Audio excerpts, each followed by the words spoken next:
off, or would you tend to go more boundaryless? Just think about that for a minute. When you get stressed, which way would you go? So just think about that. When you get in stress, which side of the boundaries would you go? Do you go like all in a hole and like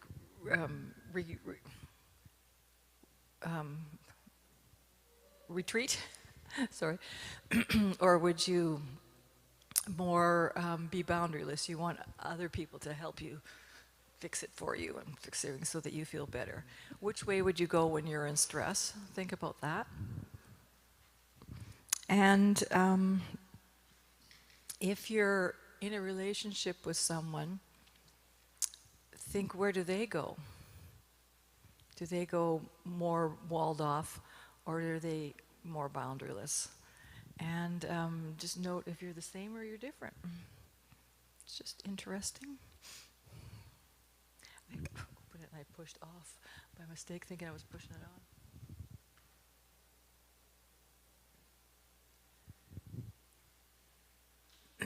So what we're going to be doing now is, top one I think, putting these two together, the self-esteem and the boundaries.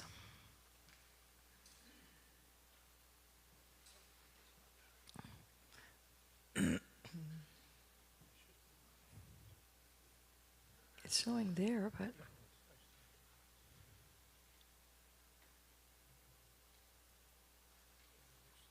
you might have to push PowerPoint.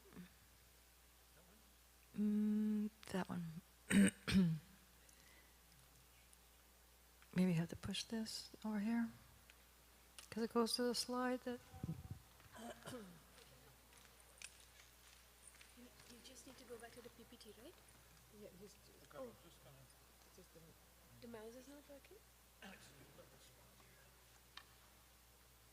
Because your mouse is here on the screen.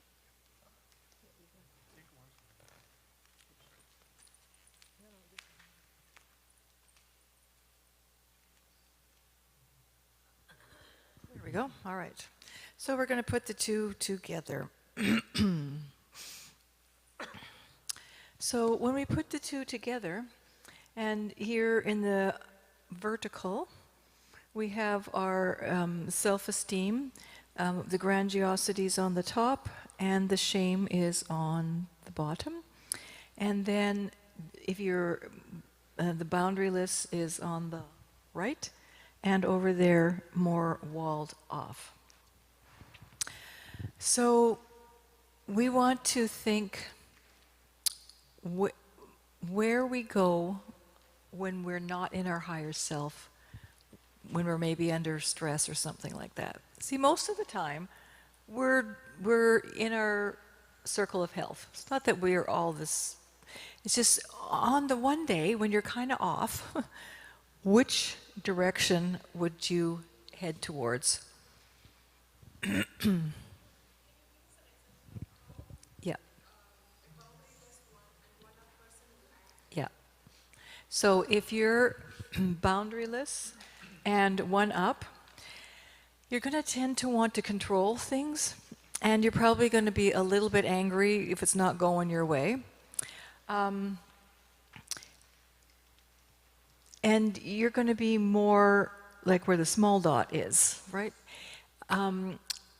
All abusers are going to be up in this far corner up here. Now, I fall in this quadrant, and I have not been abusive, except for I can be a little grouchy and, control and yell.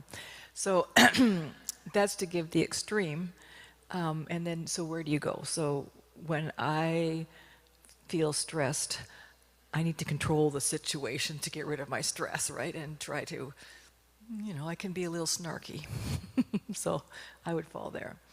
If you're boundaryless and one down, you're going to be a little bit more desperate for somebody to come and fix you.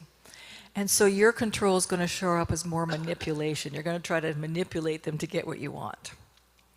But you need them to change so that you'll be happy.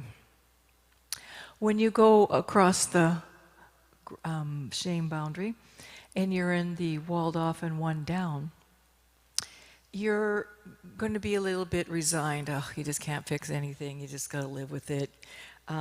If it's extreme, you're going to go to depression, and you're going to go to withdrawal.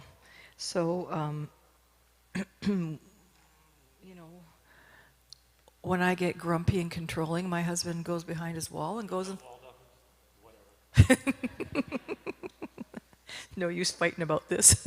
Let her have her way. Let's get out of here. Right? So,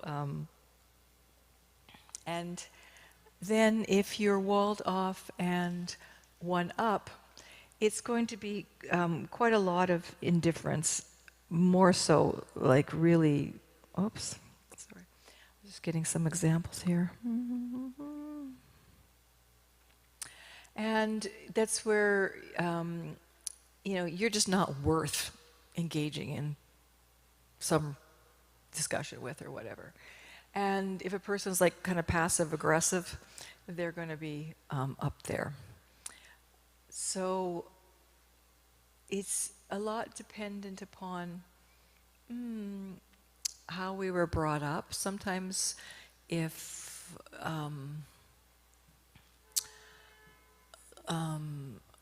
our parents were really pushy and wanted us to do everything their way, you can go either side. You can go walled off, like I don't want this anymore, or you can take it on yourself. Oh, this is what you do when you're an adult. You try to control everything.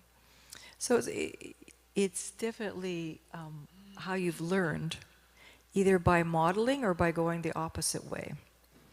And sometimes when people are in the one-up, maybe if they're one-up and boundaryless, another way you could get there is if you're just kind of that spoiled kid that you want everything your way and your parents never stopped you.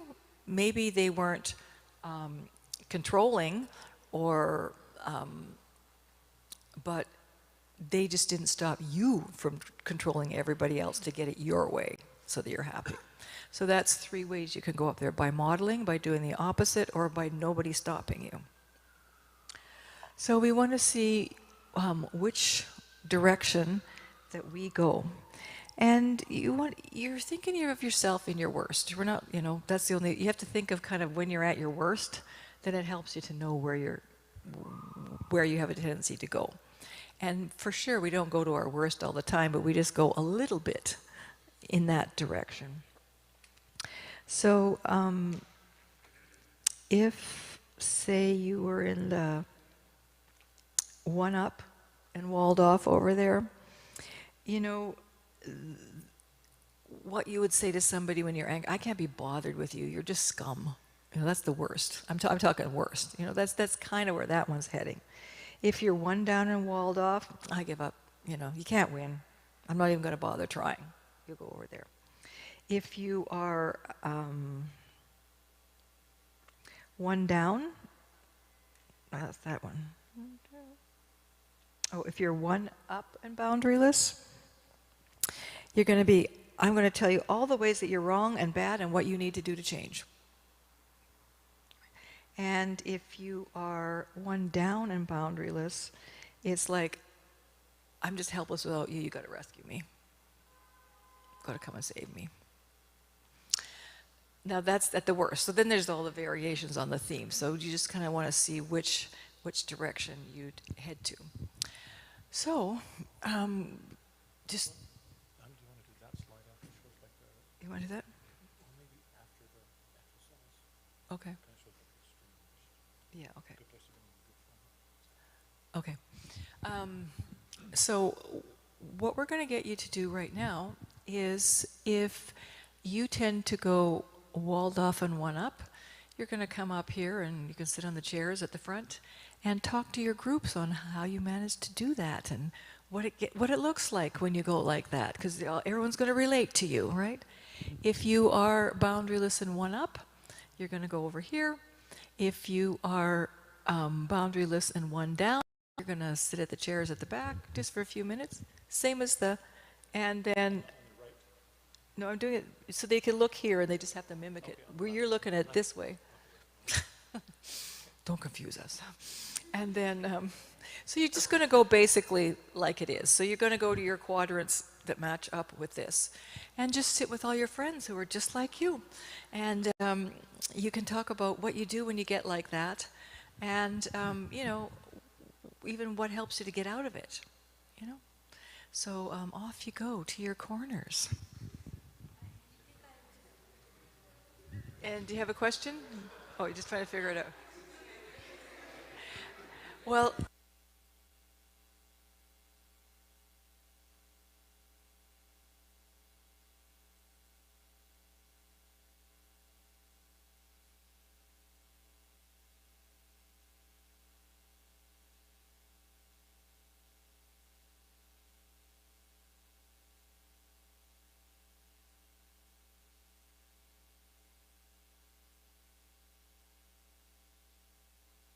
figuring this out, sorry.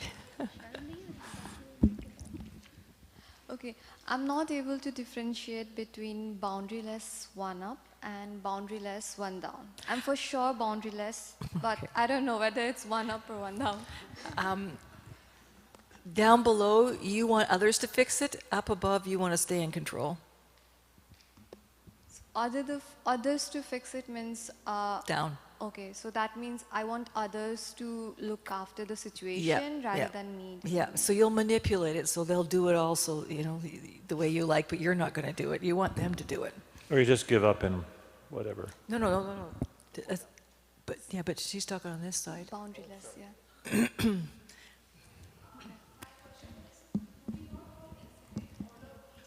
No, just go to the one that you are most likely.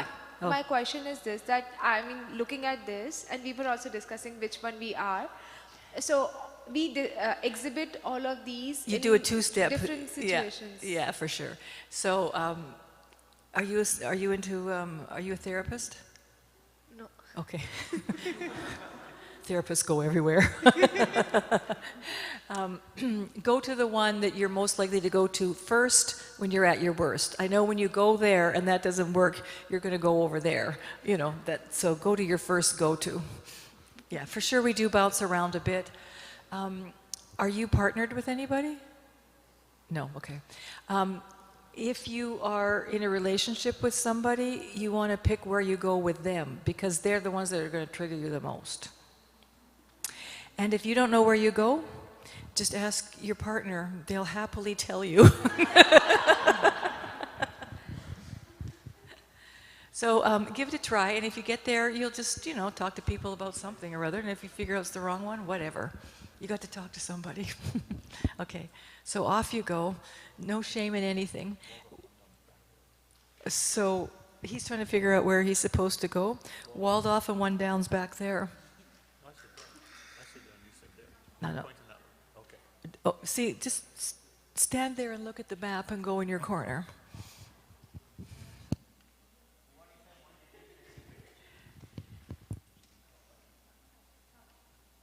Tough luck. You can, you know, you can lie. I'm just here to see what it feels like over here in case I want to come. You know, you live in community. You can go where you can fake it, but everybody else is going to know you're faking it because they're going to know you, so it's no use.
Okay, let's all go back to our centers of health in our own little chairs.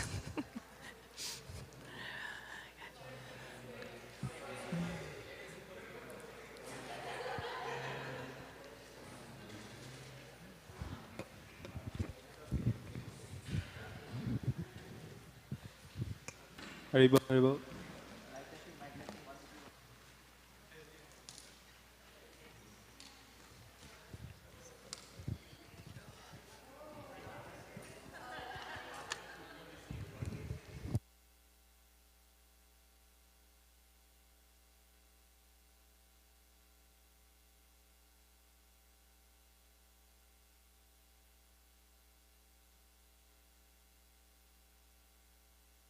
Does anybody want to share anything from that? Any deep realization they got? Some aha moment? Or you already did it with your groups? Want to pass to who's got the mic? Okay, thanks.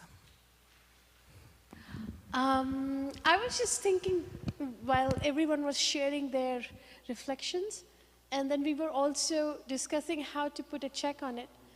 And I'm thinking Bhakti is actually amazing because it definitely allows you to take a break, pause, and becomes that disconnect. Like Jagadatma and I were discussing in the same group that when we are controlling and angry and we have caused damage, then what is the best thing to do? And we both agreed that like japa is very strong, and so just taking a break to chant a few rounds and then coming back in our higher self to talk. So just realizing the value of bhakti too, and that pushes us from those quadrants towards a healthy state, the circle in between. Yeah, for sure. So, yeah. We're just so fortunate to have it. The bhakti, Yes. yes, Yeah. a big help. So if we're over here, you know, we need to do that self-esteem, like, okay, we're not like God's gift to humanity here, you know, like bring ourselves down a little bit, right? And if we're down, it's like, you know, I bring ourselves up and ask for what we need respectfully, you know, instead of the demanding. So we're not putting ourselves in those categories to label ourselves. We're seeing it so that we know how to act in a better way and to come to that center of health. We can see quite quickly that, okay, does it have to really be my way, and do I have to manipulate it? Maybe I can just let go, you know? So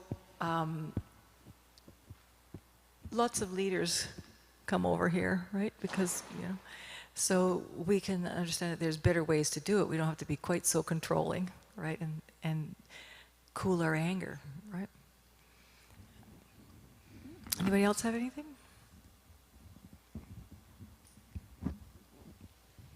Thank you. When I was thinking about it, I was able to create a difference between. So I used to think that this is a nature of humility or something, but then I was able to separate that, okay, there's this line between humility and low self-esteem and what I have to work on. At the same time, to ask for respect, as you mentioned, where we need it. And this is more like a question. Wait, it was just in my mind.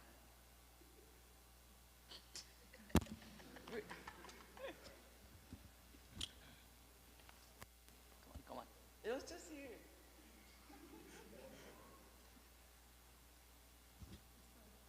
Yeah, so basically, technically, when I think of being on the upper level, like one step above, there's always this kind of fear that I don't want to be so bossy, or I don't want to boss around. At the same time, I want to be on the humble side. So when we are in this right bottom, boundaryless and down. So how do we encourage ourselves? Because whenever I think of being a little bit like, okay, Prabhus, we have to like deal with it or something, at the same time, I don't want to feel bossy. You ask, would it be all right if I shared with you what we need right now? And, you know, We're trying to get something done. Could I make a few suggestions here? We have to contract before we boss. We don't have a right to boss anybody around, so you don't want to be bossy. That's good. And you can say, well, we're trying to get this organized, and I have a few ideas, and can I share them with you? You know, and it would be good if this could happen on time, and are you willing to, you know, be here by then, or whatever. You just ask for the cooperation instead of telling. So basically switch from controlling to requesting, or complaining to requesting. Because you probably go more for complaint because you don't want to actually say it, so you'll just subtly complain. Do I have it right? Anyone from the introverted, walled-off, one-down group want to share? Grab the microphone up here. Oh, sorry, whoever.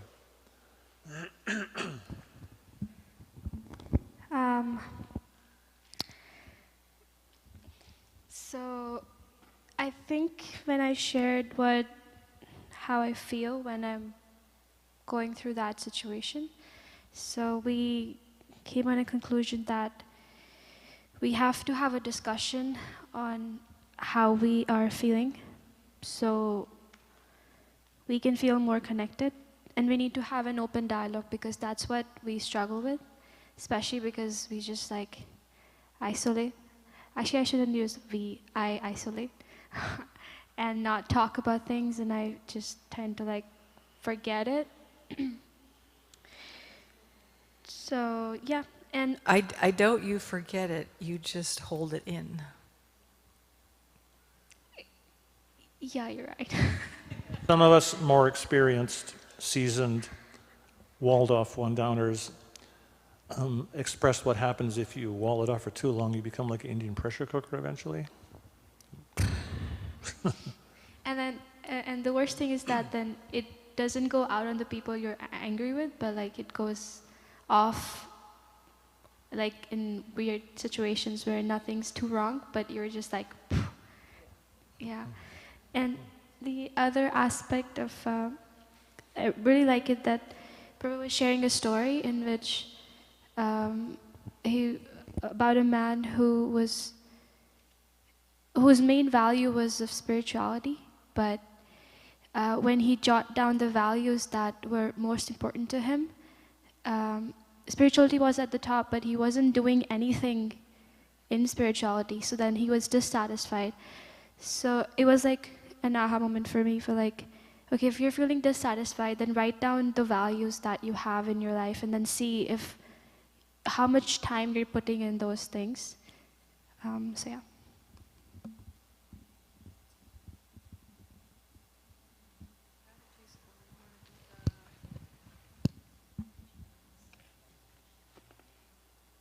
So we're just showing kind of the extremes with these quadrants. So you'll see that the walled-off one-ups, they can get pretty mean and nasty. And when you go one down on the walled-off, at its worst, you can get depression because you're just so walled off. And then over here, you're going to get desperation.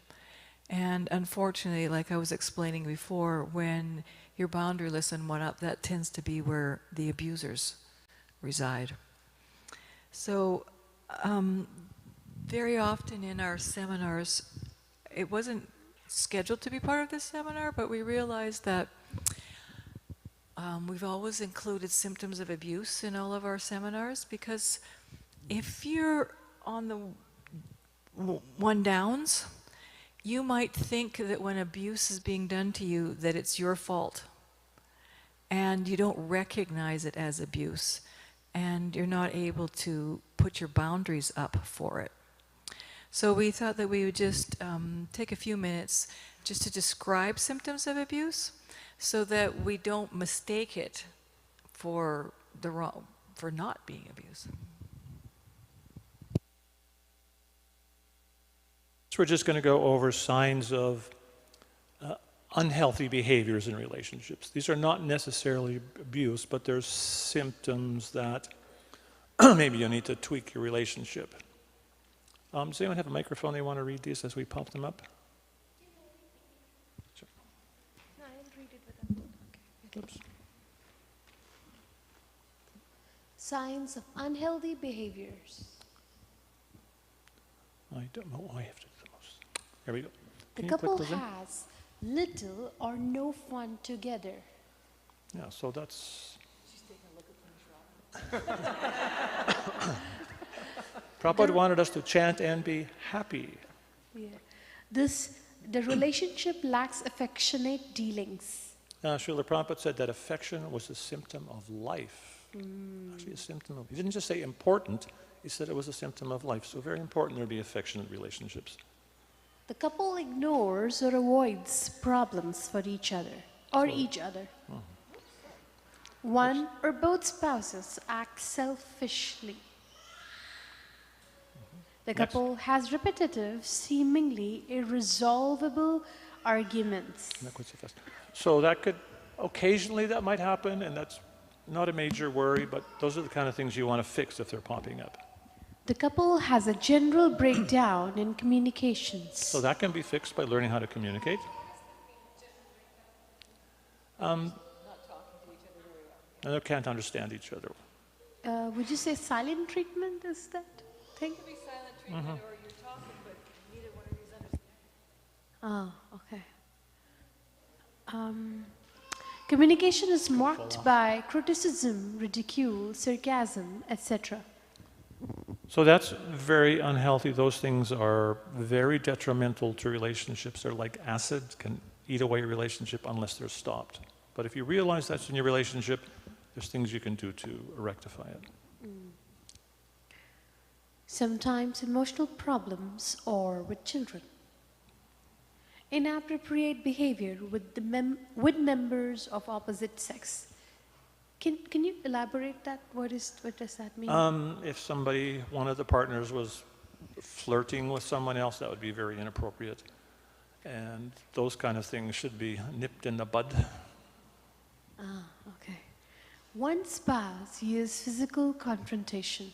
So that's very unhealthy. I mean, something like that could be just some situational, one-time, rare thing. Maybe someone is a little push or something. It's not like assault or anything, but it's a concern. But it should be fixed immediately if that kind of thing occurs. One or both spouses discuss or threaten to separate or divorce. That is not a way to settle a dispute or argument, to threaten like that. So that's something that's very unhealthy, and something you should never do in your relationship is to threaten divorce. Next is signs that raise concern. Yeah. Your partner has a history of abuse. Okay, next. So generally we recommend if you're looking for a partner and they have experienced, they have been an abuser, you want to make sure that they have had enough treatment that they're not likely to keep being abuser. And so that would probably take quite a bit of time to make sure that that wasn't the case. So just knowing that a person has a history of it would cause some concern, because you'd have to be... later? Okay. You want to talk now or later? Abuse, as I said earlier, it's the antithesis of Vaishnavism. And abuse is an absolute failure at being compassionate. It's a failure of compassion. So how can someone fail at compassion? Sometimes abusive people on the outside world are amazing and wonderful people, can be productive in society, seem like very nice persons, but somehow in their intimate relationships, something different happens. And what has happened generally with those individuals that they have experienced some kind of, generally serious abuse in youth or childhood. And that can create a type of emotional scar, especially if they've been ridiculed, put down, maybe there was physical violence, maybe even sexual violence, sexual exploitation. It leaves very deep psychological scars. And so they may go on in their life and be successful in life in many ways, but that kind of scar tissue is still going to be there. Has anyone here ever had like a bruised or broken rib? Anyone ever experienced that? You've experienced that. During that recovery, what would you have done if some friend just was going to come up and give you a big hug? Probably would have pushed them away because it hurts like hell. I had a bruised rib, one extremely painful. If you touched it or someone like tried to grab you and give you a hug, painful as heck. So people who have these kind of emotional scars, those scars, especially if someone has been ridiculed, put down in their life as a child, in their adult life, their significant other might say something that's maybe remotely critical. That scar gets triggered. And as I was saying earlier, they will feel the same kind of emotional pain that they felt as a child.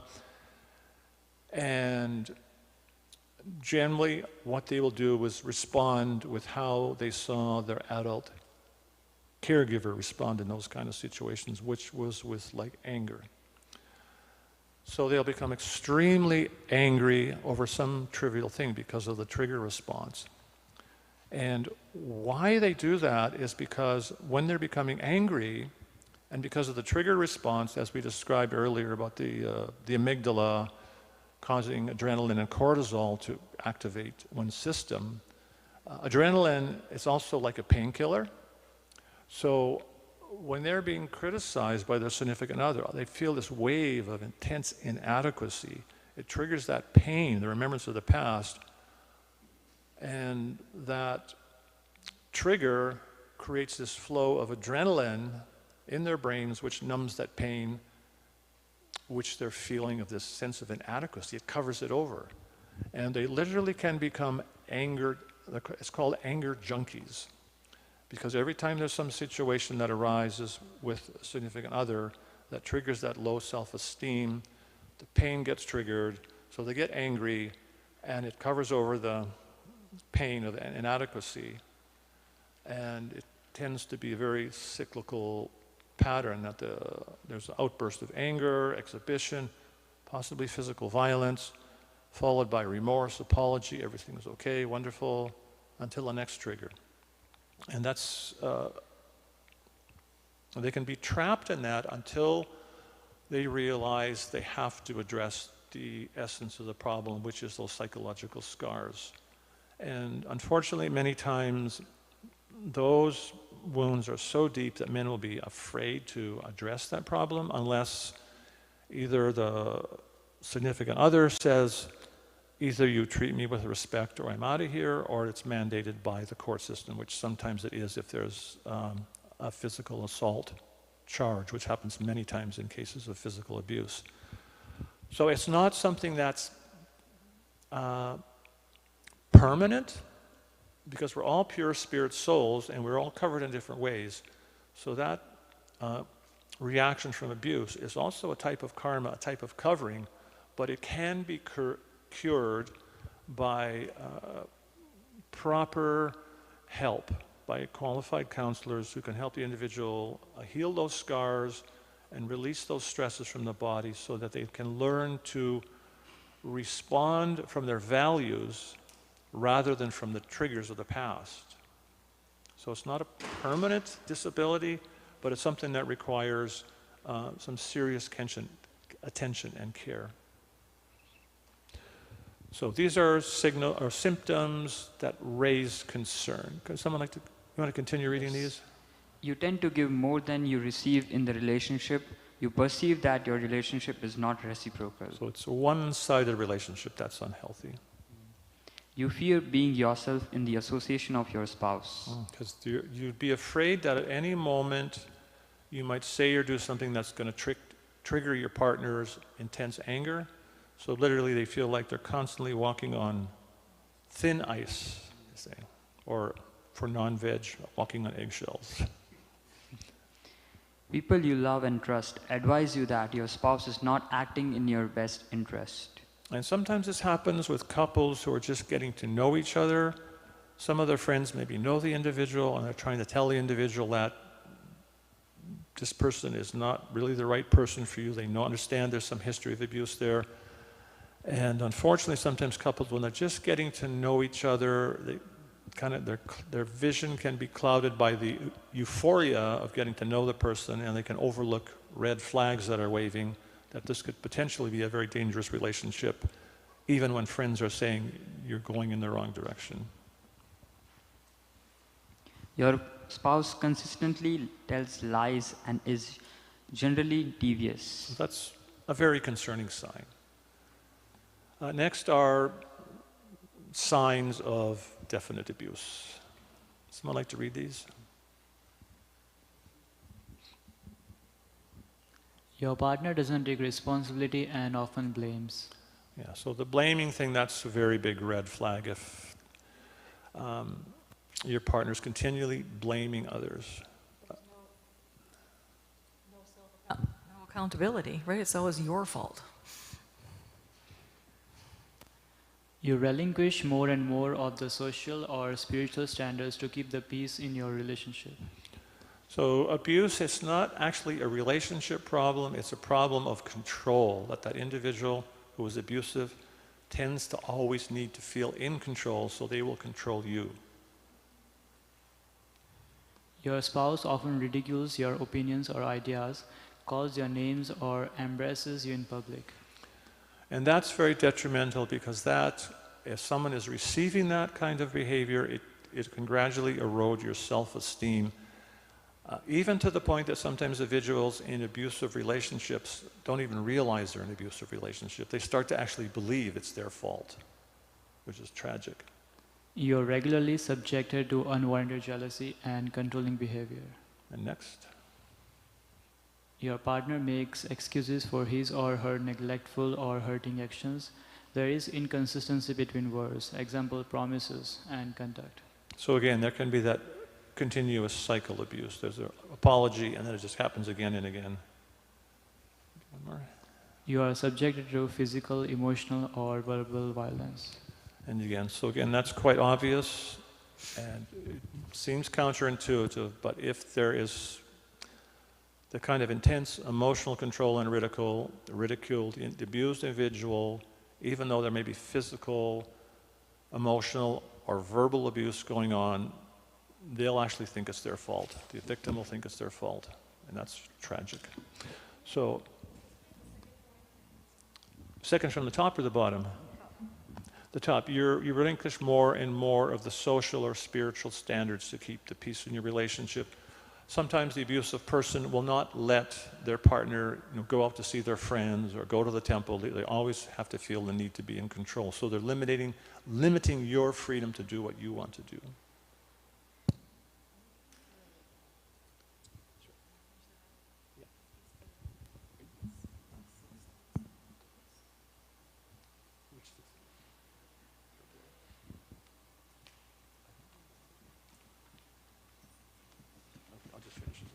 So every time we do a seminar, we generally present this.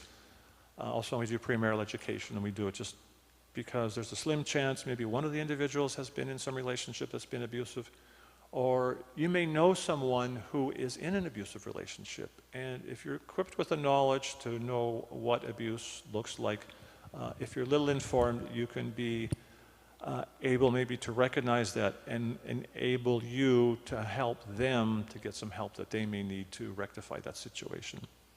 So this is a bit like you get on the airplane and the stewardess comes and says, if the cabin pressure drops, the masks will drop down, put them on, blah, blah, blah. And so basically this is like that kind of message. So thank you for listening, and we hope you have enjoy the rest of your flight with the Grihastha Vision Team, and Hare Krishna.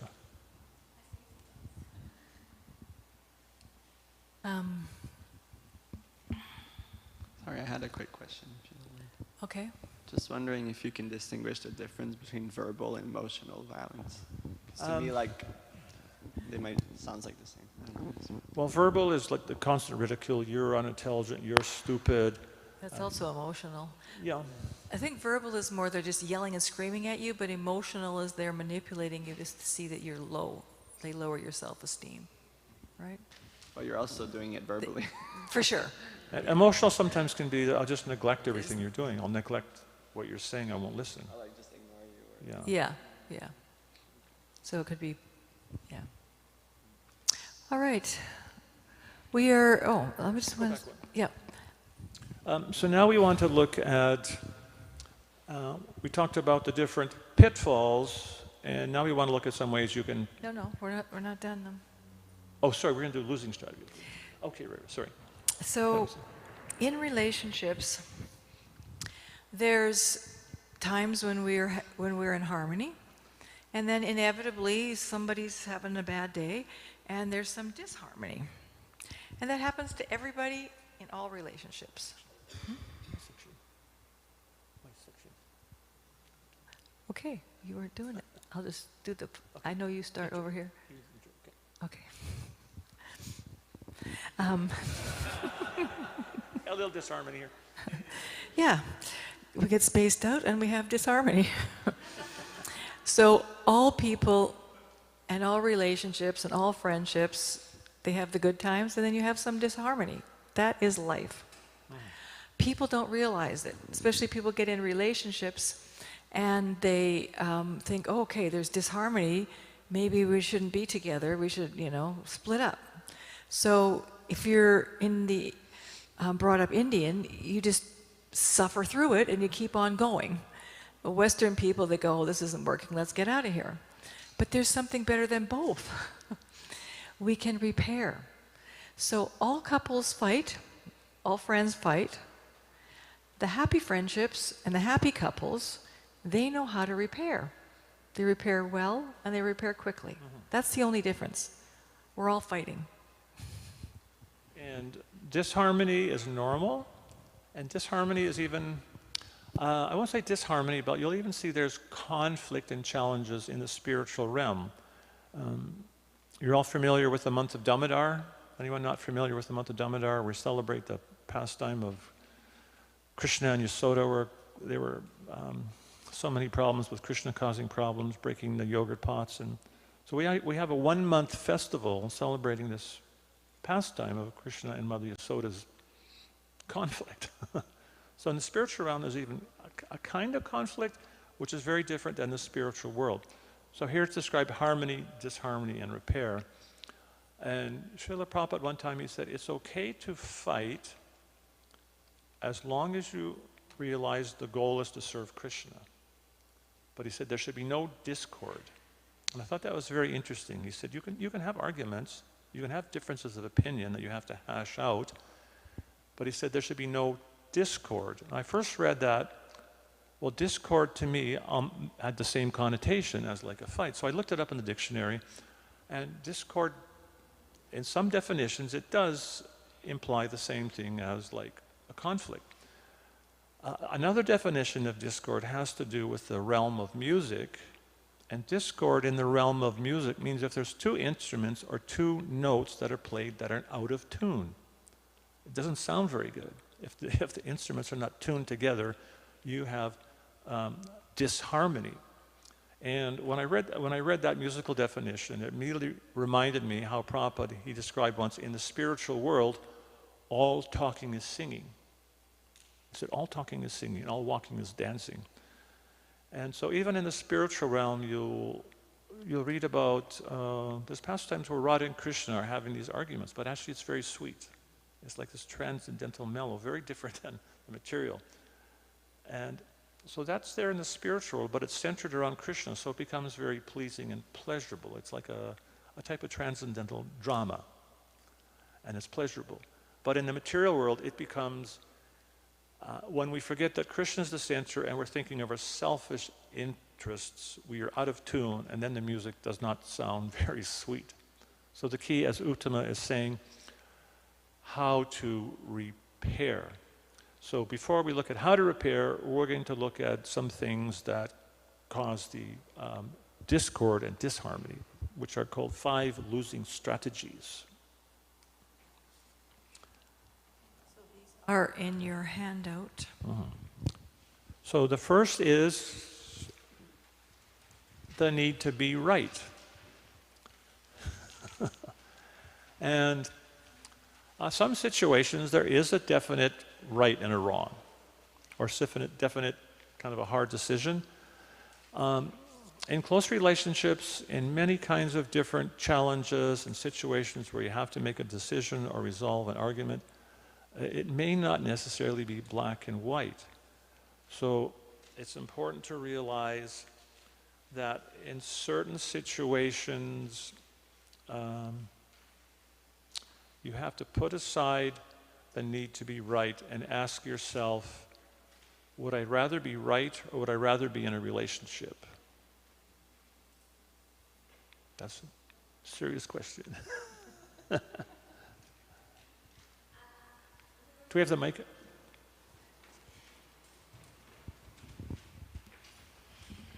We were both just talking about how you really resonate with wanting to be right, but then again, we were talking about like how when you have experiences of being gaslit, where you've been in a situation where your reality that you suffered at someone else's hand was completely denied, and like you were gaslit.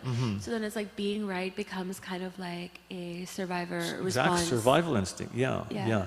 So what I'm hearing you say, because you've been gaslit means someone's very manipulative and getting their way, and to be on the other end of that's very painful and bewildering and frustrating.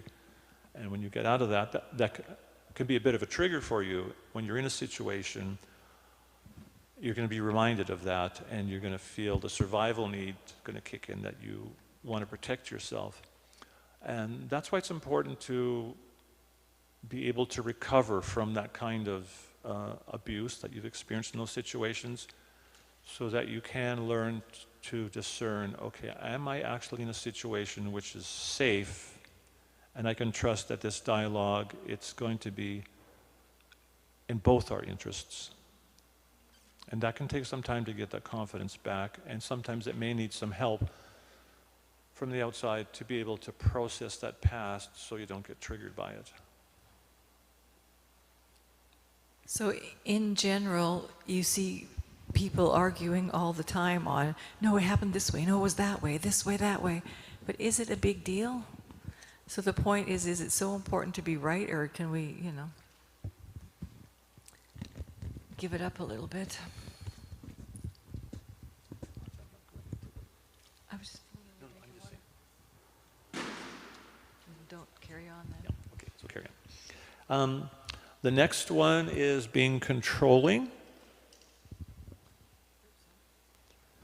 And so being controlling means being excessively inclined to put pressure on your partner or your friend to get things your way. Know anything about that? Controlling. And it's very counterproductive to relationships, because we want relationships of bhakti. And bhakti is based on a voluntary offering of service from our hearts and from our soul. And similarly, we're looking to have relationships of bhakti and relationship with Krishna. So those relationships, that exchange of service and affection, it has to be voluntary. It has to come from our own desire, out of our own will, not by control. If there's control, it's not love. Love is not control. And so controlling at its worst heads to abuse. And many people are just simply normal old controlling as a losing strategy. The next losing strategy is unbridled self-expression. And so that comes from a sense of entitlement.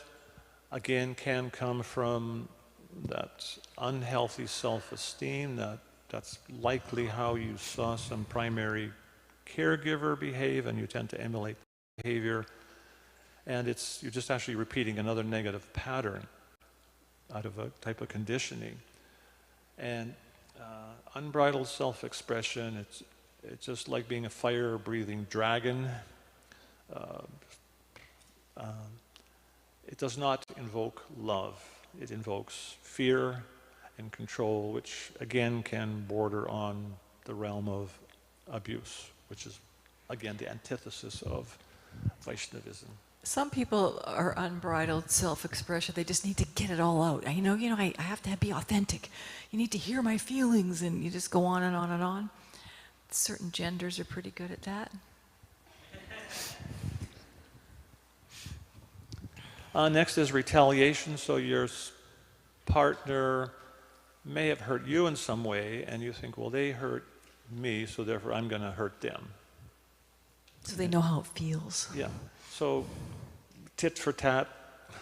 I mean, you're not playing tennis, you're not playing volleyball. You're trying to have a relationship that's pleasing to Krishna. And as we read that quote earlier, like even if your finger hurts, Krishna feels the pain. So in a relationship, if you're trying to hurt each other, how does Krishna feel? You can ask yourself that. How does Krishna feel that we're trying to hurt each other? Probably not very pleasing. Next is withdrawal, and that's very unproductive because you cannot solve anything when you withdraw. So withdrawal, it can be physical, verbal, or psychological.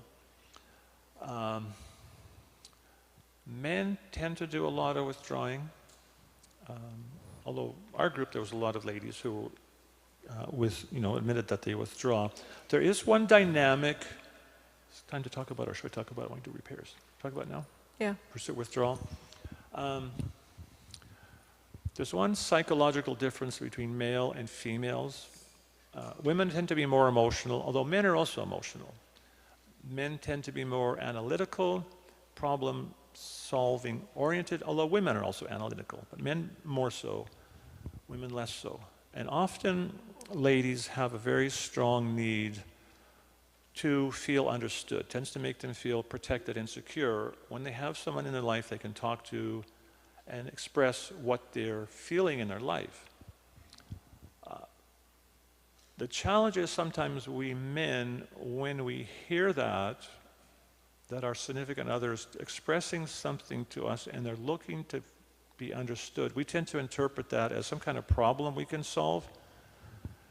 Your spouse might say, I had a terrible day at the office today. All these machines broke down. I couldn't get anyone to fix it. It just was driving me crazy. I just was so stressed. And you might say, okay, well, I know how to fix that. I'll call the manager. Why don't you do this? Why don't you do that? Yeah, why don't you do this and why don't you do that?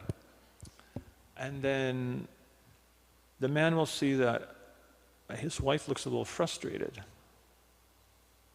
And the men get a little puzzled. I'm trying to solve your problem. And she might say something like, well, you don't understand. And he might say, well, I just heard you say what the problem is, and I know how to fix that, and I can fix that for you. And she'll say, no, you don't understand. And the man gets completely bewildered. And so that happens, tends to be a repetitive problem in relationships, that the woman's trying to get some empathy, and the man's interpreting it as a problem he can fix. He tries to solve the problem, she gets frustrated. He gets bewildered seeing her frustrated. And for men, that's extremely painful because for men, it's very important. We understand this from the scriptures, that men, they like to feel like they're the protector of their wives, being the knight in shining armor and saving them from the dragons. And so that's what we're trying to do when we hear you say your problems. And then when we see you we see frustration in your eyes, it makes us become bewildered. So we tend to withdraw, and then the lady will start to say, well, you never talk to me. And the man says, well, every time I do, it's a disaster, so why should I try? And they withdraw more and more, stop talking to their spouses, and what that triggers in women. So the women are triggering inadvertently, unknowingly, a fear of inadequacy in the men, because they're feeling inadequate because they're not making you happy. And when the men start to withdraw, that triggers in the woman a fear of isolation, and that's one of the biggest fears for women, is the fear of isolation, that their significant other is backing away. And as he backs away, they pursue more. You have to talk to me. Why don't you talk to me? And the man withdraws more and more. That pattern, it's referred to in psychology as pursuit withdrawal. The woman pursues for connection through empathy. The man doesn't understand, gives a solution, doesn't work. He withdraws, she pursues, he withdraws. That dynamic, if you don't straighten that out, either you will live miserably ever after, or you'll end up getting divorced, unless you break that cycle. And you can break that cycle one of two ways. Even if the man just understands, it's not actually a problem, she just wants some empathy. Oh, I hear you had a real tough day at work today. Geez, that must have been a real trial for you. And she'll go, yeah. You acknowledged her feeling. By helping her understand and process her feelings, she feels relaxed, actually. And then you really are our knight in shining armor. So if we can realize that, and also from the women's side, like one lady once said to us, my husband never talks to me. So I asked, how long have you been married? She said, 25 years. I said, he's never talked to you in 25 years? She said, no. So what I told her, when I hear especially ladies say, you never or you always, it's masking some kind of pain inside. You're not really saying what you're feeling. You're using that word to mask your pain. And I said, what I'm hearing behind your words is it's very painful for you when he doesn't talk to you. She said, yeah. And so I said, if you just can tell him how meaningful it is to you when he does listen to you and empathize with your feelings, that it makes you feel loved, protected, secure, whatever, he'll get that. Because then he sees, oh, here's how I can be successful. I can be successful if I just repeat that, oh, you're having a tough day. Wow, that's easy. Especially when you only need 15 minutes of listening, not 2 hours. So that understanding that is for a lot of couples realizing they can have a breakthrough because they just break that pattern. Just understand that your wife just needs some empathy, some understanding, a little hug or a little pat on the shoulder. Sometimes that's all I'm looking for. And even myself to this day, sometimes she might be working on the computer and she's kind of grumbling. And I can't tell if she's asking me a question. I'll say, Uttama, are you just having a rough time there, or do you want me to fix your computer? I won't know. So I'll ask her, do you want some empathy, or do you want me to fix this for you? I'll just come out and ask. It simplifies things. Vishaka's got a question? Isolation, like if you're... Be alone. Yeah. You might be living with your significant other, your husband, but if he's never talking to you, you can feel alone, even though he's close to you. So important to straighten that one out if that's occurring in your relationship.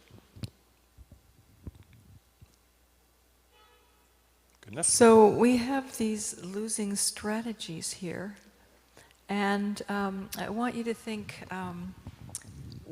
Usually we're usually pretty good at 2 of these.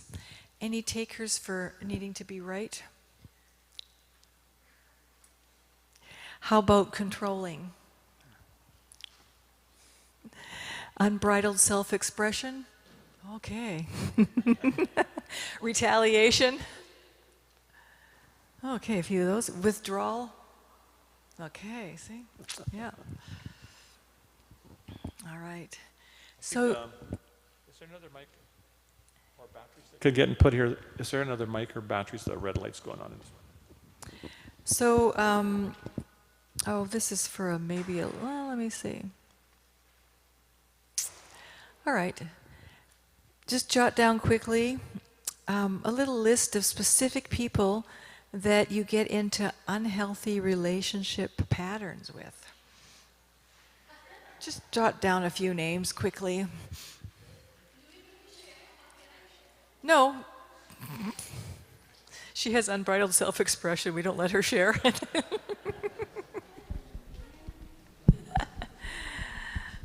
So a few people that you sometimes get into unhealthy relationship patterns with. Just jot down a few names. Oh, thank you.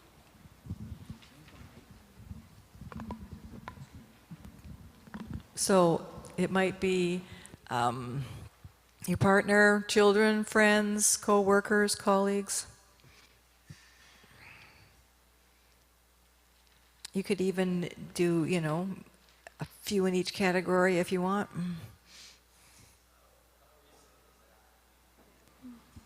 Doesn't have to be real recent. It can be in the past. It doesn't have to be recent.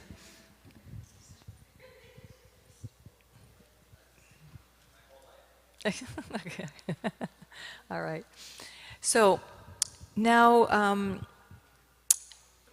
some of the places or times when you're most likely to use your unhealthy pattern that you've identified from the losing strategies and the 4 quadrants. So you want to see you've got your 5 losing strategies there, controlling, being right, unbridled self-expression, withdrawal, retaliation, and then you had your quadrants that you go to.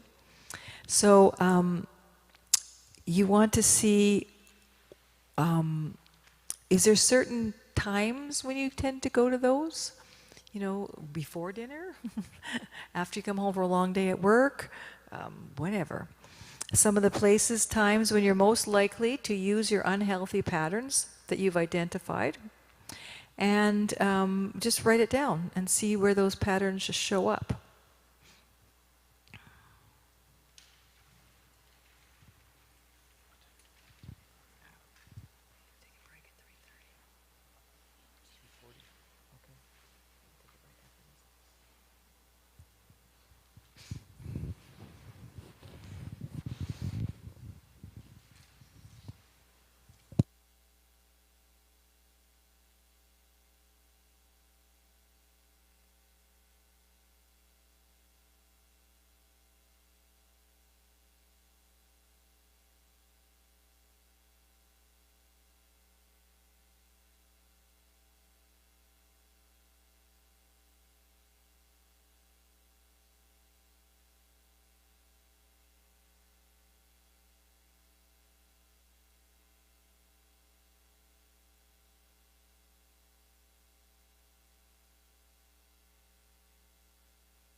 So we're going to give you a break now until 4 o'clock, 15-minute break, and we'll see you back at 4.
So a big part of taking responsibility for our losing strategies and getting to the center of health on the relationship grid is our responsibility.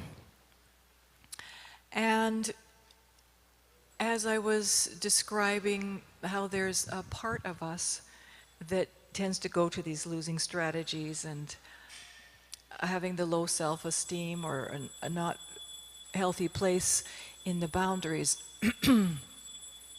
And that's the part of us that tends to go to those coping strategies of the adaptive child. So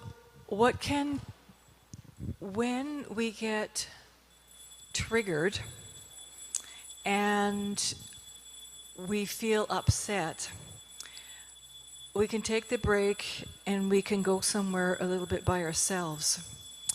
And it can be really helpful at that time to have a bit of a relationship with that adaptive child part of you, so that you can calm and manage that adaptive child, because that is the part of you that's getting all upset and getting angry and acting out. So the adaptive child part of us, if we can get to know a little bit about why it does what it does, the benefits it has given us, because there is benefits. We're here, and we got through life, and we coped. And how we are now there to soothe and take care of that part of us. Because there's nobody else that's going to do it. That's our responsibility. So sometimes they call it reparenting. Just going in there and being the wise adult for our maladaptive strategies. So a good way to get to know your adaptive child, and sometimes if we would do like a longer 2 or 3 day boot camp seminar, we would spend an hour and have everybody write a letter to their adaptive child. Right now what I'm going to do is just tell you how to do it, and if you choose, you can do one yourself sometime when you have an hour. You do want to try to spend about an hour with it, because you want to really get to know yourself. So the first thing this is in your handout, so you'll have it with you. You want to thank your adaptive child, that part of you, for what it offered you. You helped me get through those tough times. I was able to look after my little sister when my parents were like having that huge fight in the or whatever. You kept me sane because you were able to like go in and manage things or whatever. So here's what you did. The second thing is, here's the gifts that you've given me. Oh, I'm very creative now. I've learned how to do all kinds of skills that I wouldn't have maybe known. I have sensitivity, I have standards, I have, a drive to make things happen, even if we're being a little controlling with it, but we have the drive. So the good things. And then, but here's what it's cost me. It's cost me to be too controlling, my anger comes out too fast, I'm hard on myself, I have low self-esteem, whatever. This is what it's cost me. And here's what it's taught me. It's taught me maybe how to take responsibility, but I should do it in a different way, whatever it is for your particular circumstances. And at first, these things aren't going to come to you, but when you take like about an hour to write it, sometimes a good way to write is just to put your pencil on the paper and just keep writing whatever comes in your head. No one else is going to read it, and then later on, if you want to make sense of it, you just cross out the stuff. But it just keeps your thoughts flowing. And then the last one is, I'm here now, the wise higher self, and I can take care of both of us. So from now on, it's going to look like. In other words, I'm going to run the show. We're not doing it your way anymore.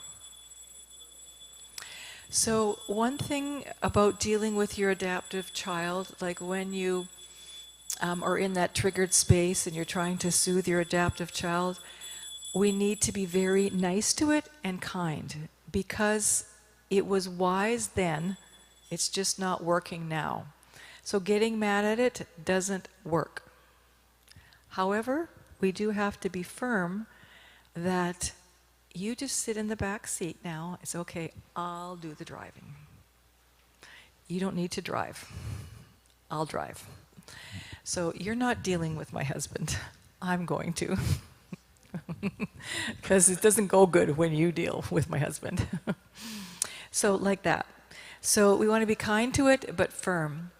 So once you've established that relationship with, that maladaptive tendencies and behaviors, then when we're all upset about something, and it's, Mataji was saying, you're just talking about it's ruminating. Instead, you take your breath and you sit that child in your lap, and it's okay. I can take charge. I know, what are you upset about? What do you need? Here's what we're going to do, right? And so that way you can get your better strategies. Now, it might sound, psychotherapy couch, airy-fairy, but it really does work. It's one of the best ways to get rid of your angry moods, your just your maladaptive strategies, because we have to handle that. There's nobody else is going to do that for us. So when we are able to make that letter, it makes it much easier and much quicker. So I know I have, many clients, they tried this and right away they say, yep, I just tell my husband I need a little break, I go off, give a little talk to my kid, and then I see what's going on. I figure, okay, it was just that and this. You can figure it out more, what's going on in your head. And then you can go back and come in your higher self. So that's just, a little strategy that you can use to get a hold of our triggers. All right. So now we're going to start with the repair process. We were talking about the 5 losing strategies, our automatic defenses, our triggers, and all the things that we should not be doing. And here's how to get to the places where you can do what we need to be doing. So we'll start with the repair process. Yeah, and this is important. Even if you just realize, I need to make a repair, that's a huge breakthrough. Because if we don't realize we've gone off track, if we don't realize we're in the lower modes of material nature, if we continue the same patterns of behavior that don't work, that's what conditional life is all about. You're stuck in that cycle that's not progressing. So at least if you realize I need to make a repair, you're moving in the right direction. And that's praiseworthy. So one very important way to repair situations is to take a time out. And as we were describing in that hand model of the brain and how physiologically what happens when you get escalated, the cortisol and adrenaline is produced, and how it takes at least minimum 20 minutes for that to get filtered out of your system. So especially if you are in any kind of a long-term relationship, it's very beneficial if you can have a strategy with your significant other, how you're going to deal in these situations where one or both of you get escalated. And that's, you can agree that you need to take that time out to just filter that cortisol and adrenaline out of your system. So in those situations, it's important to let your partner know, make an explanation what's happening. Don't just walk out on them and leave them in the blue, hanging there. They're going to get very worried what's going on. But let them know you feel escalated and you need to take a time out. And also it's very important, especially for men, to let your wife or partner know that you need to take that time out and make a promise that, I really care about you, I love you, I want to work this out, but I need such and such a time, at least 20 minutes, to just kind of resettle myself, and I will come back and work this out. And couples, sometimes they'll make some little signal that they need a timeout. I think that's the next one. Yes, say timeout, or use it. You can do a timeout signal, or you can do the flip lid signal. They'll know what you mean. So if you have that agreement, your partner will be confident, okay, they're just a little escalated. It's a normal physiological thing. It happens to everyone. They're going to come back when they can be the best they can be, rather than be unhinged. So very often it's good to come up with these strategies ahead of time, because there are times when if you open your mouth at all, it's not going to be good. So if you've already had the understanding that when either one of us does this, I will be back, and I care, and it's not that I'm just running out. So you've already had this conversation. So it can also be useful in your Bhakti Academy. You know, you got your men's ashram, you got your girls' ashram. You know, you can have these, you know, negative interactions. So if you've already talked, you know, when it gets negative, I'm going to give the time out, and we are going to come back and we're going to resolve it. We're not just dumping it. And these strategies are actually very practical ways you can implement the teachings of Bhagavad Gita, which is to control the lower self with the higher self. Very practical way, taking a time out. You're letting that lower self kind of settle down so your higher self can connect with your heart, so you can get some real intelligence. And also Bhagavad Gita is teaching us how to come to the mode of goodness, and it's teaching us how to understand what different activities and states of consciousness look like in different modes. And if we just consider what we were discussing the last few hours, we can see how when we're in our lower self, when we're controlled by that amygdala, we're pretty much in the modes of ignorance and passion. And by practicing these different behaviors which can help us emotionally regulate, that's bringing us to the mode of goodness, which Prabhupada describes in the 14th chapter, that how by practice you can develop the mode of goodness. So this is actually an important part of your spiritual life, your spiritual practice, the process of anartha nivritti, to help you advance in Krishna consciousness. So indirectly, the challenges and conflicts you have in your life and your relationships are helping you to advance, because they're helping you to develop the ability to control your mind. So it's a victory. And also important, that last point here, when either partner calls a timeout, the interaction comes to an immediate stop. Because sometimes one partner will be the more volatile kind, and they'll say, no, we just have to work this out right now. We can't let a minute pass by. We have to talk about it right this minute. Don't go away. I want to talk to you now. Won't work. It will not work, because the partner that's escalated, they will not be able to think or speak rationally with kindness and compassion, which they actually want to do and will not be able to do until they can filter that adrenaline out of their system. You want to do this one? You can do the next one. So we were saying that it takes at least 20 minutes. So if you're too upset to talk about it, you have the pre-made plan that, you know, in at least in no less than 20 minutes, I can come back and do it. Some people already know 20 minutes is never going to do it for them. Either way, we all have these lovely little phone things. If you're not in your higher self in 20 minutes, don't come back. Just, you know, give it, okay, let's check in a couple of hours, or maybe half a day, maybe even a whole day, maybe even overnight. They have this crazy saying, never go to bed without resolving an argument. I mean, if you're dead tired and you're both upset, you're going to stay up all night and do what? You know, it's like, I don't know who invented that one. It's you know, get a good sleep and talk nicely to each other in the morning. So the point is, though, that we have to be responsible, because this is called responsible distance taking. Otherwise, it would be withdrawal. You know, I'm just withdrawing and I'm out of here. So we do have to have responsible distance taking, and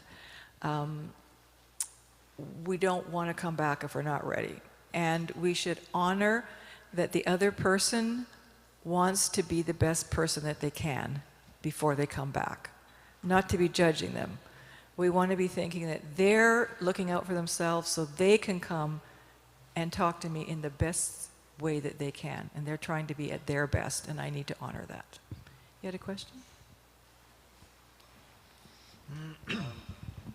I don't know how common that is in Indian culture, but in Western culture, couples take breaks. What do you think about taking like a break? Like, oh, we'll take like a week or something. That's because we keep fighting. Let's take a break. What do you think about that? Well, I think that they haven't worked out any strategies for repair. So we're going to go, it could take a week. However, another one of the points is you need to at least be able to come back and be civil, like be able to sit down and have dinner together. You might take a break for talking about it, but you need to get yourself back where you can be hospitable with each other. I think his question was about what they call sometimes controlled separation. Are you? No, you're just talking about live separately for a break, for a week, or just don't talk about it for a week. What's your question? Just not interact for like a week. They live in the same house, but they just don't interact at all. You go stay with somebody else or something. Oh, I see. Yeah. I would say that those people probably don't have a lot of other skills to get there any faster. And if that's the best you can do, it's better than, killing each other, talking nasty and having a whole disruptions. It's possible if they're agreeing to come back, right? So, in some circumstances, it can work. It's just that if every other week you're off somewhere, you obviously need some other strategies. It is good, though, to not continue on with really negative interactions.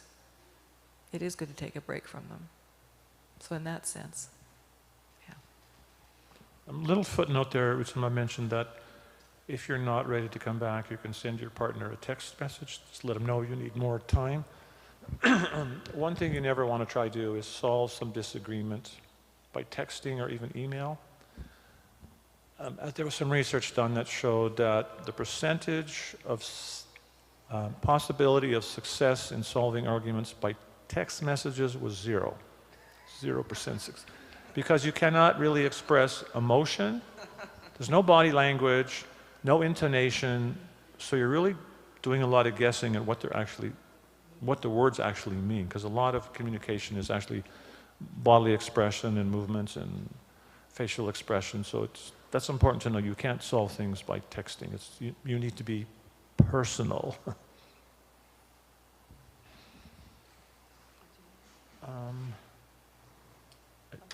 Yeah, and so the last point there is to come back when you're truly ready to make peace. And one Mataji here was saying that her problem was that when she took the time out, she's just thinking, stewing in her head about the problem, and then she comes back and she's still escalated and nothing works.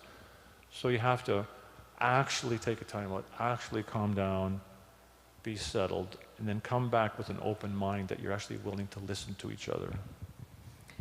And then when you reconnect after a timeout, you actually might want to take a 24-hour moratorium on discussing the subject that triggered it. So you can just get yourselves to a state where you can interact nicely with each other, but you're not quite ready to discuss the problem yet. You do want to discuss the problem, but maybe after 24 hours. And I know we were doing the seminar in New York, and one of the couples said to me, I don't know if you heard, they said, oh, that would make all the difference. Because we can be nice to each other, but we're still, the argument still kind of brewing inside. So knowing that we don't have to discuss it right away, but we could take, wait till the next day to discuss it.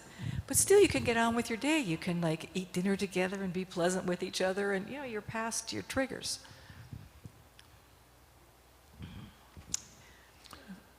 So that's all that for this. Yep. Any questions on time outs?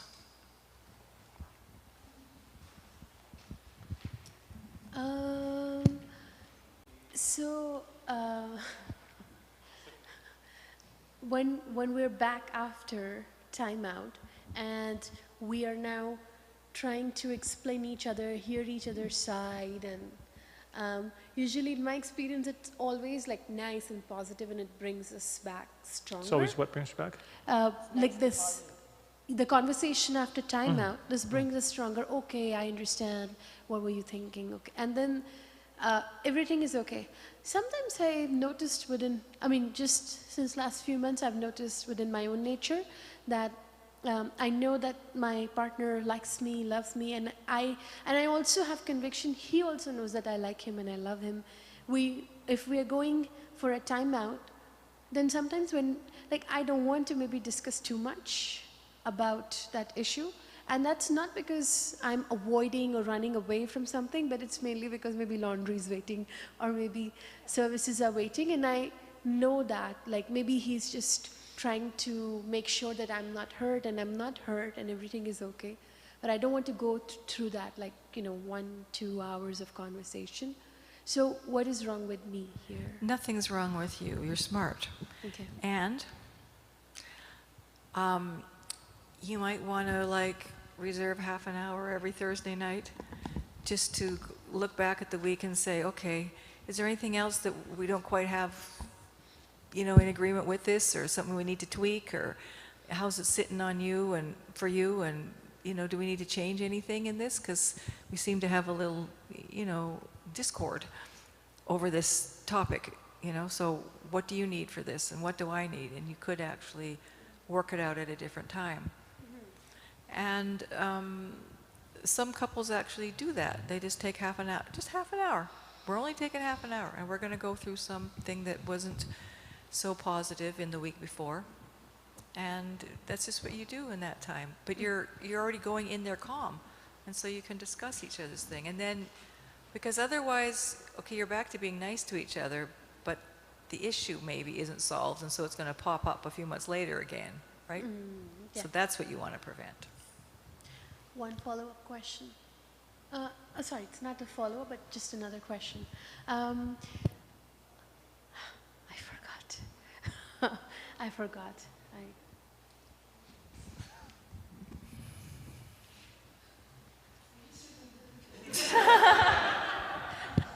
This is just in general for all relationships that I have, whether with my husband or with BA or any devotee. It's very easy to get complacent. You're very inspired and you're following all this that that you have taught us in premarital counseling too, or in our ashram leader training, whatever. But after some time, you become complacent, or you start taking the other person for granted. So how can I not do that? How can I just keep that spark alive, and at the same time there is always excitement in that relationship? By not taking things for granted, by verbally expressing appreciation. Okay. Because when we become complacent, gradually we may stop to notice the things that our spouse is doing for us, and vice versa. And we may start to notice more the things that irritate us or the things that they're not doing, and you can develop a negative bias if you don't cultivate the positive bias. And there was some interesting research on couples, and it showed that sometimes couples who have disharmonious relationships compared to couples who have harmonious relationships, they were both doing the same things for each other, the same kind of behavior, same patterns, but somehow the couples in successful relationships, they were noticing the good things the other partner was doing, and they were occasionally expressing appreciation. Whereas the couples in stressed relationships, unhappy relationships, the same service was being rendered back and forth. They very rarely expressed appreciation, and they didn't even notice the good things that were going on. So it is important to be conscience. We're trying to become Krishna conscious. And a part of Krishna consciousness is Prabhupada said attention to detail. And in our relationships also we should be attentive to those kind of details, the things that are, be appreciative of Krishna is giving me this partner, or this friend, they're doing all these wonderful things for me, to be aware of those things. And to be aware of the things that Krishna's given us. Thank you.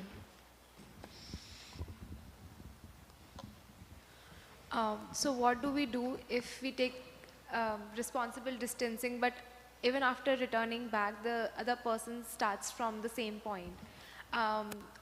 So this so happened with me. My parents, they bring all the past things that I have done wrong in the same conversation. And despite taking a distance, responsible distance, while coming back to the same topic, the conversation starts from same point. In that moment, what should we do?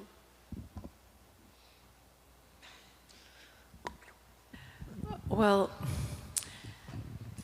it's a little tricky because your parents haven't learned good conflict resolution strategies.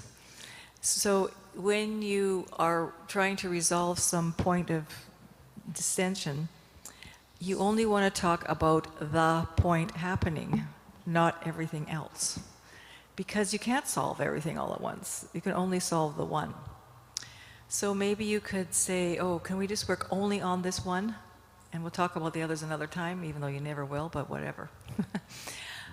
And so it is actually very important when you are, having a repair conversation that we don't bring in everything else.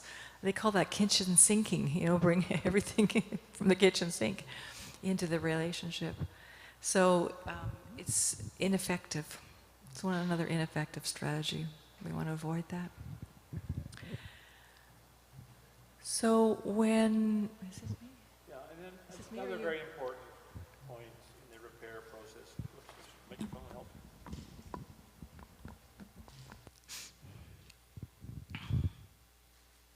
Very important to repair things, to get in your higher self. Remember love, get centered in your wise adult self, remembering that the person you're speaking to is someone that you care about, and that the reason why you're speaking is to make things better. Is what you're saying, is it going to be beneficial? That's described as speech in the mode of goodness. So you want to speak, make sure you're speaking in a way that's going to be beneficial to both parties, and you want to make sure you're coming from your higher self, that you're actually connected with your heart, not just being reactive. That's small detail, but extremely important, that you want to be situated in yourself. Higher self, yeah. Higher self, yeah. Because very often you come back with your losing strategies, right? You're coming to control it, to be right, to get it the way you want it. That's not going to make repair. And I've said it before, but it's worth saying again. When we are in our lower adaptive child state, we don't care about relationships. We just want to be right and get what we want. So it's not going to work. You cannot repair when you're there. You can't hear what they want to say, and you're not interested, and you're not interested in listening to them. And if you can just reflect for a moment on Srila Prabhupada, who was an individual who was completely fixed in his higher self, his devotion to Krishna, and just see how influential Prabhupada was at changing people's way of thinking and behavior. So many Western people became devotees, gave up a completely different lifestyle, just influenced by his sense of concern and compassion. You could actually feel that, and you would change. So many Westerners changed, and also so many Indians who came to America, a lot of them to forget their culture and to adopt the Western culture. Prabhupada has gotten them also to realize the value of their own culture and to re-embrace it. So that's the power of someone who's actually situated in their pure self. It's very extremely powerful and pure and very attractive. And we can't imitate Prabhupada, but we can follow in his footsteps and try to develop that sense of compassionate self towards ourselves and towards others. And in that way we can have very healthy relationships and healthy communities.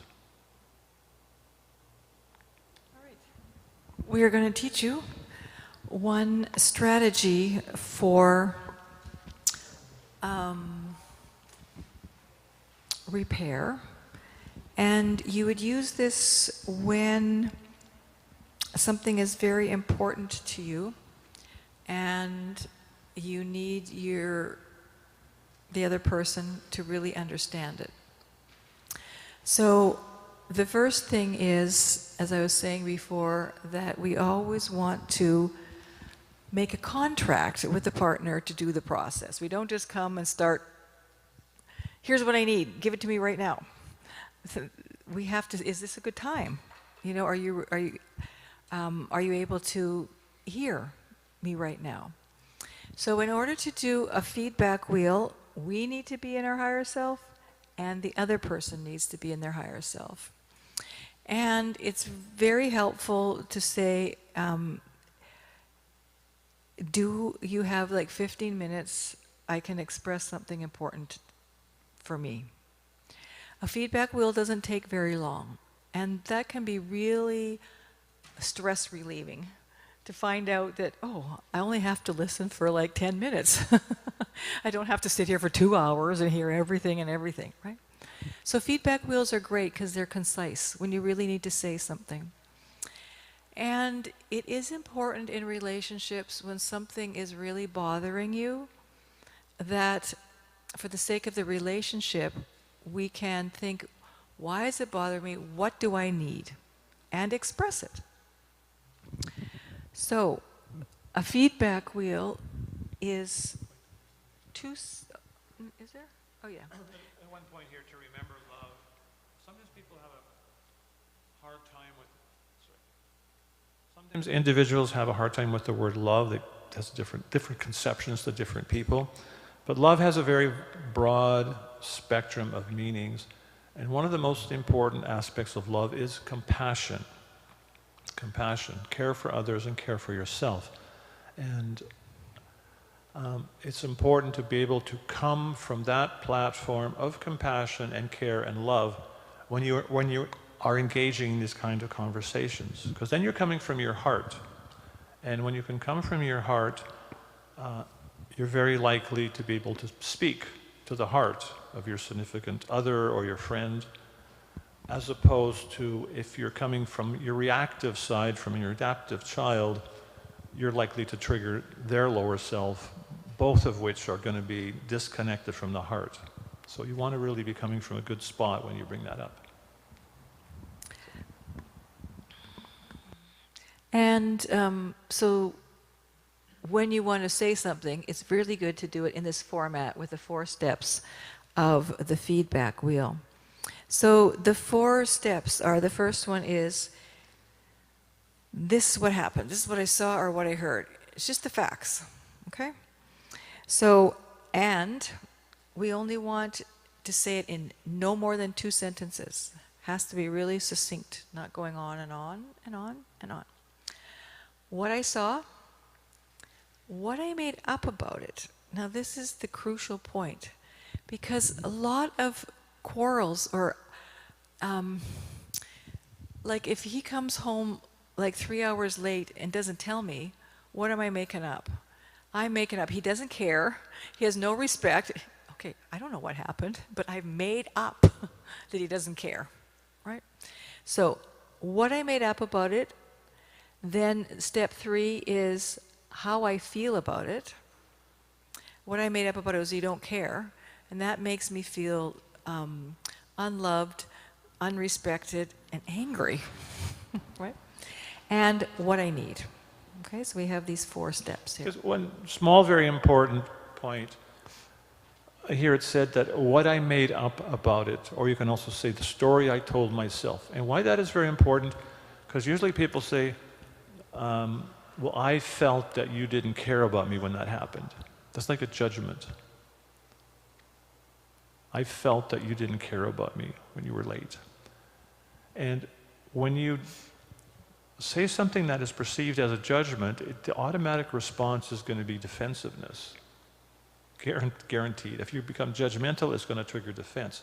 But if you can say, that was the story I told myself, and that's what it made me feel, you get your message across in a way that's not going to make the person feel defensive, because they're seeing that that's what occurred, that's what they thought about it, and that's what they felt. So you can listen to that a lot easier than if it comes across as a judgment. And that can make a huge difference in the transmission of the message that you're trying to get to your partner. And then that's the 4 steps, so you want to use it. So here's an example. Oh, forgot about this one. Once you've said, and this is what I need, you've done your part. It's a request. You have to let go of the outcome.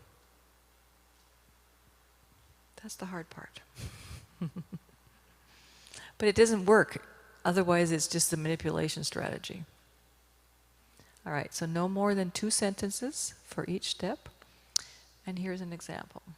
So what happened? Yesterday evening when you came home, you threw your keys on the table harder than usual and didn't greet me. What I made up about it, so, you know, I'm going to make up something about that. I have no idea why, right? What I made up about it was that you were frustrated about something from work and took it out at home, which makes me think that I might be part of the problem. Okay. How it made me feel? I felt hurt, lonely, and scared. You know, some guy's coming in not talking to you, throwing it on you, you don't know what's going to happen the rest of the night, right? Scared. So what I need. I would like if we could take a few minutes to connect after you come home. Even if it's just a quick check-in to say hi, give me a hug and share how your day was, right? Instead of coming in, not saying something and throwing the keys on the floor. Okay. So now for the hard part, the listener. It's way harder to listen than to say something. They have this saying, you know, God gave us 2 ears because we're supposed to hear more and talk less, right? So the listener role is always quite hard. So it's really helpful when you've been asked, is this a good time? I need to share something with you. And you've agreed, immediately you want to put on your non-defensive hat, and I'm just listening. It's not about me. It's about what the other person is requesting. I don't have to get all defensive that, you know, it's all about me. It's more likely something to do with what they're feeling, and that's how they perceived it.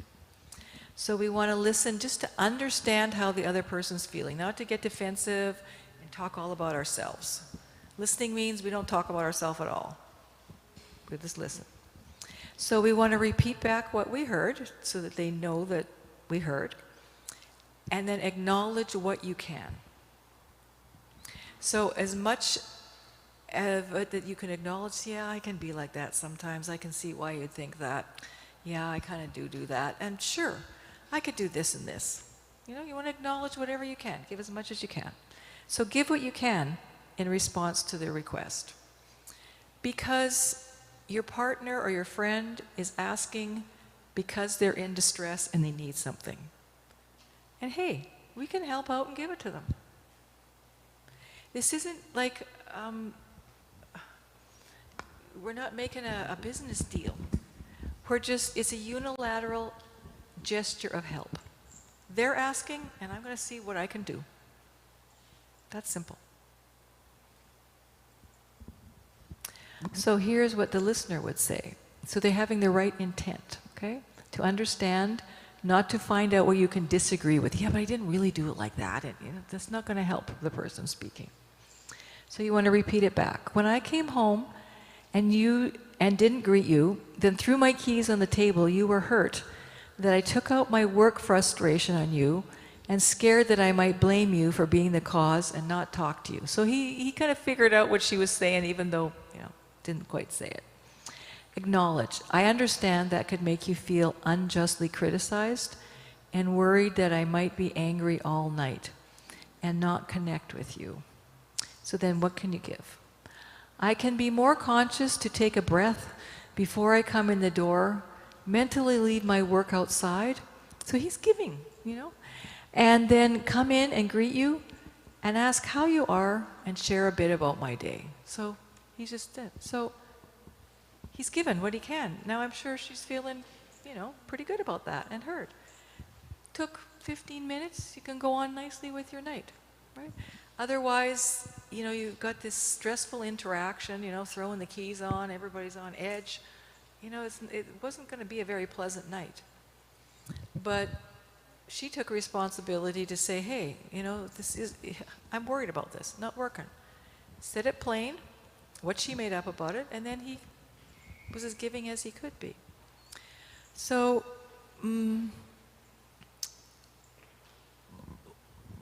part of relationships is we want to help the other person as much as we can.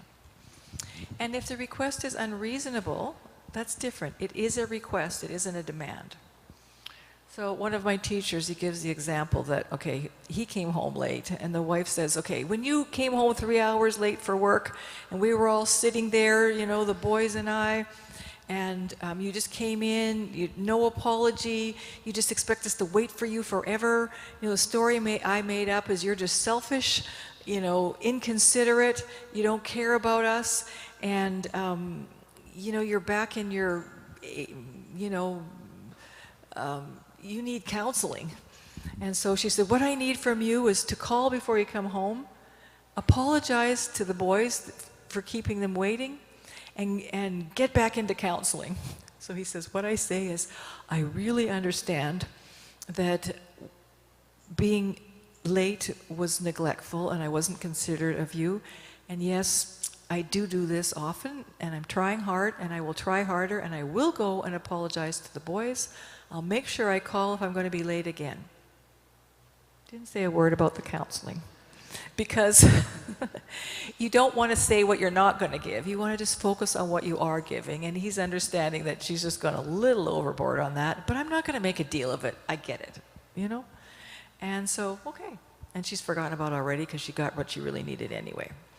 So that's what it means when you say give what you can, you know? So we do want to honestly give what we can. All right. So this wheel, it's in your handout. If you'd like, you can cut it out and paste it on your fridge. And then if you ever want to bring something up to your spouse, you just take it off the fridge. You got it right there. A format that makes it constructive in how to deal with these kinds of interactions. It makes it so much easier if you have the, you know, little guideline. Is there a reason why it's a wheel? Because usually it means like it starts over again, no? Or why is it a wheel? Nothing specific, no, just... I'm not sure. I guess it just makes a good visual. I don't know. I guess they could have done it horizontal. It was originally by some lady named Janet Hurley, and then somebody else named Terry Real has made it quite famous because he's got a lot of internet presence. So when you take a concept from somebody, usually try to honor them and keep it the way they made it. So have to ask her. Not exactly sure. You know, having these kind of structures to deal with challenges, it's extremely beneficial to have a guidebook or rules. Like a lot of people here probably play cricket. So if, you know, some Westerners who never played cricket before, if you gave them the wickets all taken apart and the bat and the ball, and they wouldn't have a clue what to do with it. But you have rules. This is how you set the wicket up. This is where you put it. The guy pitches it so many feet away. This is how he throws it. This is how you score. If there's rules, you know how to play the game, and it goes pretty smooth. And the rules help resolve, you know, disputes in a game. So it's the same thing with relationships. If we have some guidelines, some rules, it makes it so much easier. It makes it... we were talking about this with One Down and Waldorf. That if we have those kind of structures, it gives us the confidence, okay, I can bring up something that I need or I'm feeling in a way that I'm confident it's going to be constructive and non-confrontational. And it gives them the courage to kind of come out of their shells. So it's good for them, and also it's good for the more boundaryless because it kind of helps them keep a little more contained by they see, well, I have to say this in a way that I'm not blaming. They're just saying that, well, I made up the story about that. And that was the story, and then what I need and what I felt. Makes it much more constructive. Question?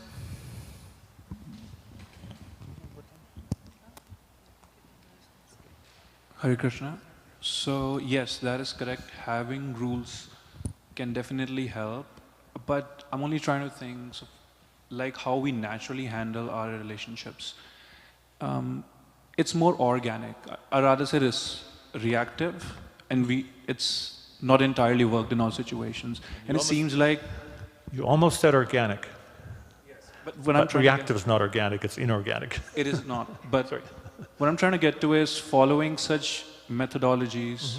Does it not make it feel like very mechanical and that it doesn't have a certain beauty to it? I am not sure.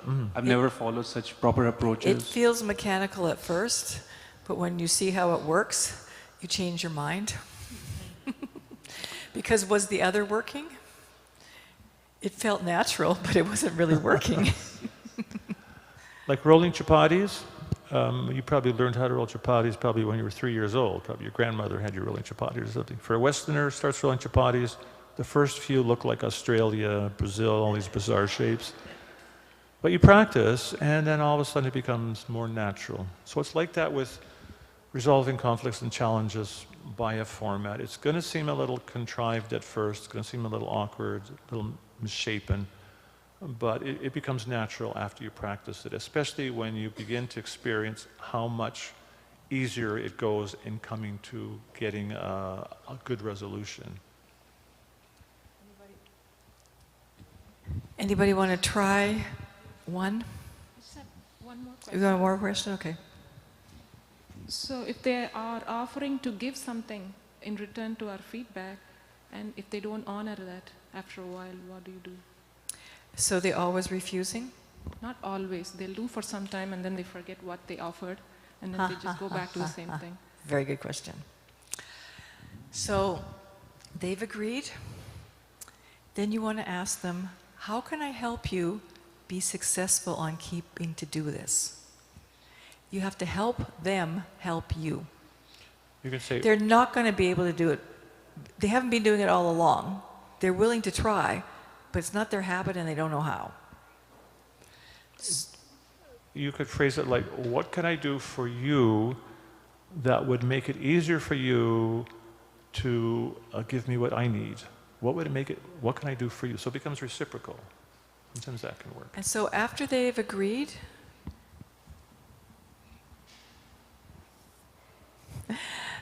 because if you're always on their case, it's not going to help. Any little move they make towards doing it right was, oh, thanks, remember to do that.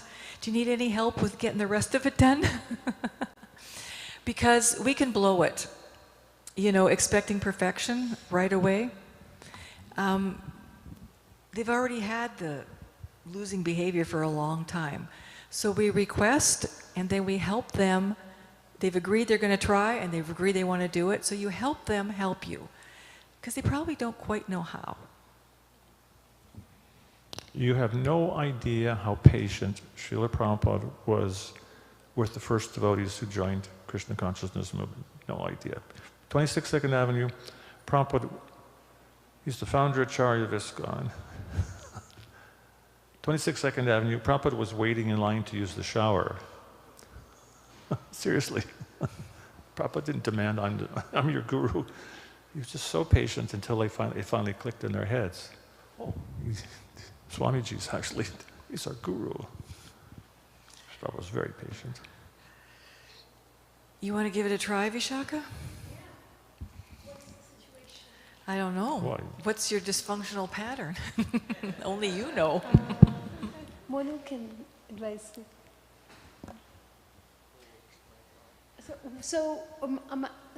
Could you help me to give Okay, me what's the incident? What did you see? Okay, Jay was invited one time for prasadam at our place and he didn't show up. Okay. And we cooked everything from morning to afternoon, and he didn't show up. Okay. So- All right. So, So, okay, when you and Amala Harinam yeah, didn't come for dinner when you promised, that's Yeah. what happened. that's right. Okay? You got that in one sentence. Yeah. What I made up about it was, That that Jay took me for granted and completely ignored that there was a lunch that I had arranged. so he took you for granted, didn't realize how much work you had to go through? Yes. Okay. And totally took me for granted. That's what you made up. Yes. Okay. How'd that make you feel? A punching Jay? No. A what? We're talking about not what you felt like doing. What did you feel like inside? Okay. Angry. I felt angry. I felt maybe I have lost my, maybe I'm just not of the same age group anymore after getting married. Like before I was You in felt relationship, left out. I You felt felt left out. angry. You felt, I had the word, what? Well, she's not feeling inadequate. She worked like a dog all day. Unappreciated, yeah. And, Thank yes, yes. Yeah. Okay. Okay. And what I'd like, right? That's what I'd like is if Jay can prioritize my lunch. And if he's not coming, To let you know. not showing up, then he tells me 5 a.m. itself so that I don't have to go and buy groceries and prepare lunch. And just maybe a genuine apology, an explanation of what happened. Try that again in 2 sentences. Okay. Just a genuine explanation and apology of what happened and an assurance that it won't happen again so that I can cook again. Right. Okay. So pass the mic to Jai.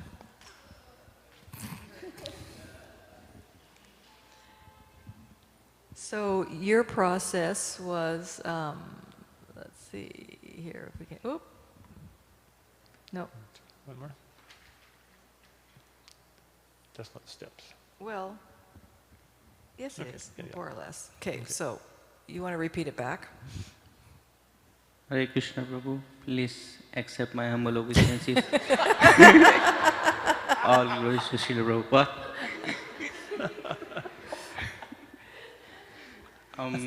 I thought we were supposed to discuss this amongst all Okay, the peers. you have to use just the, you have to use, you're doing excuses. It's not going to work here, Jai. Let me go back to the feedback wheel. Okay, you're going to repeat back. So, what did she see? When I didn't come for dinner, okay, the story she made up was? She invited me and I didn't go. So what did she make up about that? She felt... Tell her that. He is. He's looking there. Well, she's saying she, but Oh, you. you're you. You felt left out and you felt that I took you for granted. But that And, was... yeah, okay, no buts. Never use the word but anywhere in this. I'm sorry about that. No. Not yet. And Not yet. how did that make her feel? That made you feel? That I took you for granted and I didn't appreciate it. Unappreciated? Your Yeah. invite Yeah, unappreciated. and... Angry a little bit. She was angry. She and cooked you were all angry day. too. Yeah. She cooked all day. And what would she like? And you would like me to? You would like me to apologize to you, so... She didn't say that.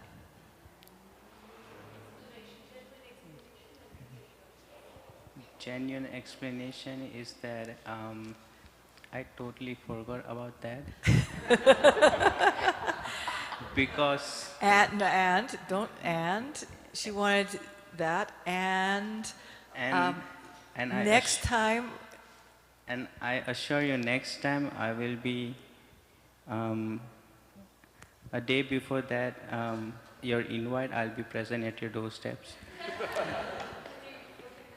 I'll put it in my day timer and my Google wall, whatever, Definitely.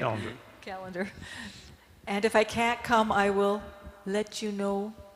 And if I won't be able to make it, I will let you know in advance. Yeah. Yes. Yeah. That's good. And today, You're not even asking for an apology. You're just asking for a change in behavior, right? So that's good, right? He got it. Yeah, very good. Thank you. Prabhu, today in front of the entire congregation, I ask for your forgiveness. Please. That process is important because you're acknowledging the story she tells, and you can understand why she could tell that story, and you acknowledge how she felt. And that sense of validation, especially, like, 'cause she used that pretty strong word, anger. Anger is a pretty strong word. Pretty strong word. But when you validate a person's feelings like that, their experience and their feelings, that helps them to fully name their emotions and helps them to tame it. And physiologically what happens when you help someone with their emotions to process it and or name it, their brain produces another hormone called GABA. And that GABA, if there's any escalation going on in their body, it'll help actually to soothe that. That's physiologically what happens. So it's very important to follow that process, and because it becomes actually a heart-to-heart communication, because you're both speaking from the mode of goodness, you're acknowledging that from the mode of goodness, and she's more likely to receive that in the mode of goodness, and then everything's all good after that. And it doesn't become anything bigger than it was. It was just she cooked all day and she'd like some notice if you can't come again. And, and you've heard that, I didn't know she cooked all day long and then I forgot, right? So then you'll be more careful to put it in your day timer, and I doubt that's going to happen again. So you've repaired all that. So it's done its job, and nobody's overly hurt or overly criticized, and I hope. Yeah. Do you accept my apology? She's just bringing it up. So when am I coming again? When are you going? When is she inviting you again? Yeah. So and I'm looking forward to the next meal, right? All right. So we are out of time. Maybe tomorrow we can start with somebody practicing it one more time, because it takes a few practices before you get it down. And thank you all very much for your wonderful questions, your nice participation. And we'll see you tomorrow at 9:59. We encourage you to come on time. Like, I could complain and say, you people are always late. How are you going to respond to that? You're going to who is this guy? I'm never going to come again. Or I could say, Prabhu, when I see you coming late, I feel really concerned that there's some important information we're going to give in the beginning of the session, and I'm a little worried that if you're not there to catch that information in the beginning, it may be hard for you to understand what's going on in the rest of the session. So I would feel greatly relieved and less stressed if you came in the beginning. That's a lot easier to hear probably than, why are you always late? So encourage everyone to come on time so we can make sure we are able to transmit all the information we're trying to transmit for your benefit and for everyone's benefit and for Krishna's benefit, because he wants you all to be happy. Jai.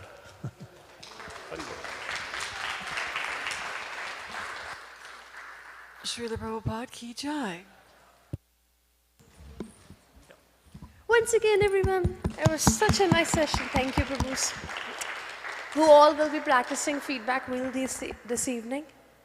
Okay, I'll be practicing. Come on, Prabhus, you won't be practicing it? I asked who all will be practicing feedback wheel today.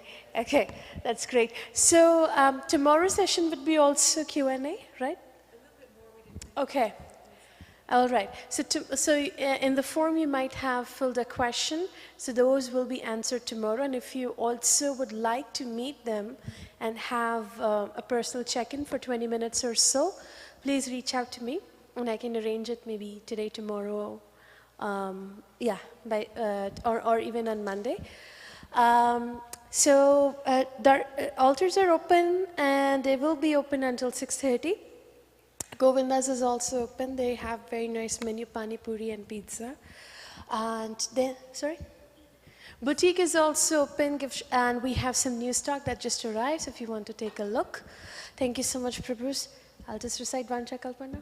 Okay. Vanchakalpata rupescha kripa sindubhyevacha patitanam pavanebhyo vaishnavebhyo namo namah anantakoti vaishnavrindiki jai. And tomorrow we'll also do a group photograph and hand over the certificates for this little seminar too. Hare Krishna.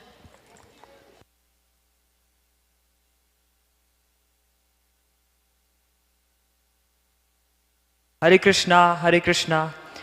We also need some help putting the chairs back in their place and resetting the whole setup for further events. So if you can help, please. We'll appreciate it. Hare Krishna.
Hare Krishna, Prabhu.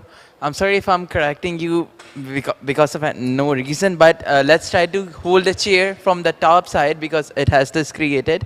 Otherwise, it usually break out easily.